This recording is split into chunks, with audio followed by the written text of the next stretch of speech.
My family is very musical. And so ever since I was 5 or 4, they had me like singing and playing and kind of performing for family.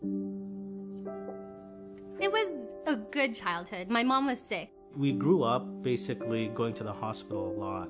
Myself and my older sister with Renee go around and sing songs for all the other people sitting down having their dialysis. So we really learned to value family and life. We had a lot of happiness and a lot of joy and a lot of good times. My dad, I think I learned a lot of dedication from him. Watching him take care of her, pick her up from the hospital 3 times a week. And sometimes I'm a jokester too, so I think I get that from him too.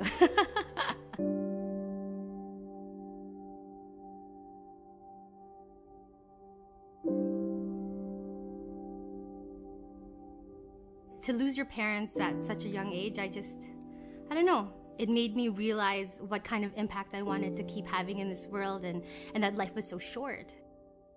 On the night of my mom's funeral, I remember feeling so alone.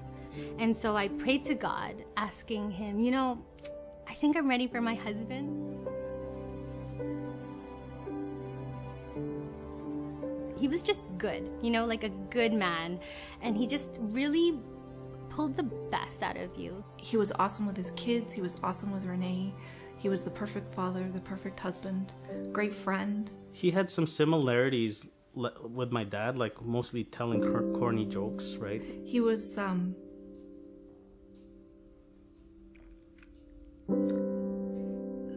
as Renee, full of strength, he was the forever optimist. Glass was never half empty. It was always extremely full, overflowing almost. Every morning he would turn to me and say, Renee, have I told you how beautiful you are today yet?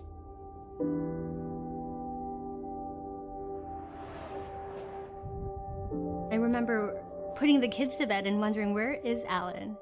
Okay, maybe his phone died and he stopped to buy some groceries.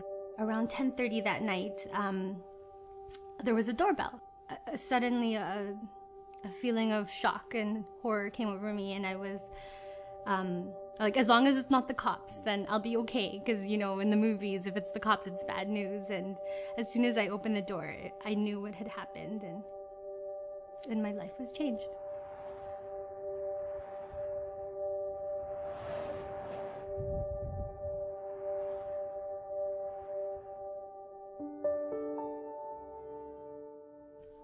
Obviously, over the past 7 months, it's been really hard, and there's been times where it's been really difficult.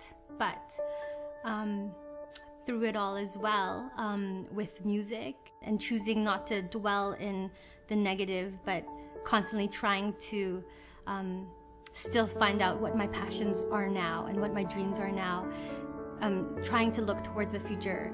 Where she gets her strength from in times of grief and trouble, I don't know. She just seems to pull it out of her.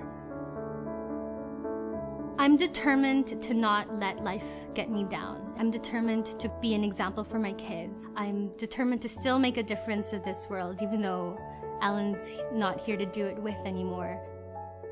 Even though There has been so many things that happened to her recently, she still maintains that positive attitude and really the faith in God that, you know, everything will still be okay.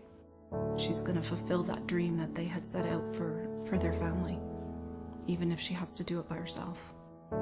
Even with Alan's passing, so many people have told me they stopped to reflect about their life and to just be more purposeful. And even though I would still take him back any day, knowing that there has been some benefit for the world, it helps, you know, it helps. And so somewhere in this all, I really believe that God has a plan and a purpose for all of it.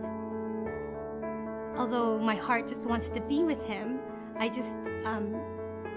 obviously have a reason that I'm still here. So whatever that is, I'm determined to do.